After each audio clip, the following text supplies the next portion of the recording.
Students, हमने previous class में देखा कि किस तरह से मेगास्पोरोजेनेसिस हो रहा था। यानी and of the megasporogenesis 4 megaspores produce हो चुके थे, राइट। सो क्या था उसका ploidy? And of the megasporogenesis 4 tetrad, linear tetrad, जिसमें 4 हेप्लॉइड मेगास्पोर्स बने हुए थे। अब हम आज पढ़ने वाले हैं किस तरह से फीमेल गैमेटोफाइट डेवलप होने जा रहा है या फिर एम्ब्रियो सैक डेवलप होगा। ओके, पर उससे पहले हमें जानना होगा कि मेगास्पोर, फंक्शनल मेगास्पोर का प्लॉइडी क्या है एंड ये हेप्लॉइड है। सो हेप्लॉइड नंबर ऑफ क्रोमोसोम इस फंक्शनल मेगास्पोर के अंदर है। अब ये टेक पार्ट करेगा, इन्वॉल्व होगा डेवलपमेंट ऑफ फीमेल गैमेटोफाइट में। ओके, अब फंक्शनल मेगास्पोर जो हेप्लॉइड नंबर ऑफ क्रोमोसोम्स है, अब ये जाएगा इन फर्स्ट माइटोटिक डिवीजन में। सो फर्स्ट माइटोटिक डिवीजन में इसकी न्यूक्लियर, एक न्यूक्लियर जो हेप्लॉइड है डिवाइड होकर 2 हेप्लॉइड न्यूक्लियाई बनेंगे एंड 2 हेप्लॉइड न्यूक्लियाई, एक मूव होगा चलाजल एंड की तरफ, दूसरा मूव होगा माइक्रोपाइल एंड की तरफ। उसके बाद सब्सिक्वेंटली 2 माइटोटिक डिवीजन्स होंगे। अब देखिए सेकेंड माइटोटिक डिवीजन में 1 2 2 1 2 2, अब यहाँ से 2 2 4 2 2 4। तो इस तरह से end of the third mitotic division में एक चलाजल एंड की तरफ 4 न्यूक्लियाई बनेंगे और माइक्रोपाइल की तरफ 4 न्यूक्लियाई बनेंगे जिनकी प्लॉइडी हैप्लॉइड है। So out of 4, so the out of 4 nuclei, so 3 of them move towards, sorry, one of them move towards the central region, and from the chalajal, sorry, from the micropylar end also one nucleus move towards the central cell. सो आप देख सकते हैं यहाँ पर and of the development of female gametophyte या फिर embryo sac के अंदर एक मैच्योर एम्ब्रियो सैक कैसे नजर आता है।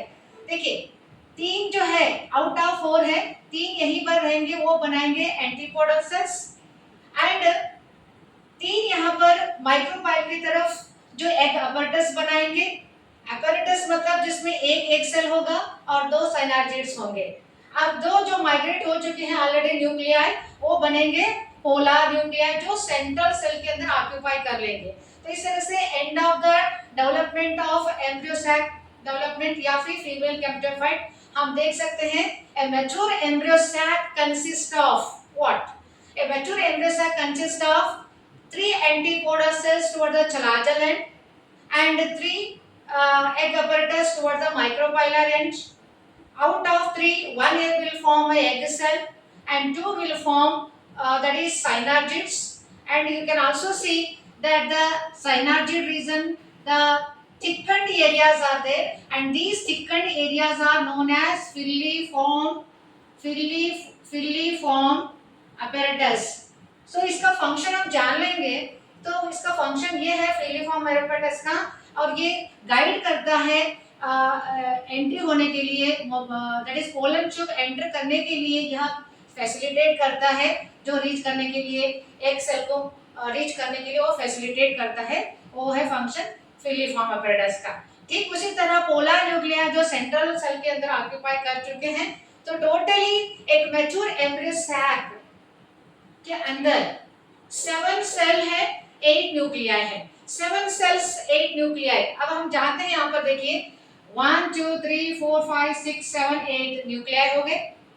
तो ये हो गए 8 न्यूक्लिएट सेल। उसके बाद 7 सेल्स, सेल मतलब क्या? एक सेल जिसके अंदर न्यूक्लियस है और surrounded by a wall. Okay, तो यहाँ पर 7 सेल 8 न्यूक्लिएट। सो 1 2 3 4 5 6 7, 1 2 3 4 5 6 7। इस तरह से मैच्योर एम्ब्रियो सैक बना है 7 sailed 8 nucleate stage. So this is the structure of and development of a female gametophyte, that is embryo. It is very important to note here that here strictly the nucleus is free nuclear division. There is no cytoplasm division. Okay, there is no wall formation. So this point is very important here.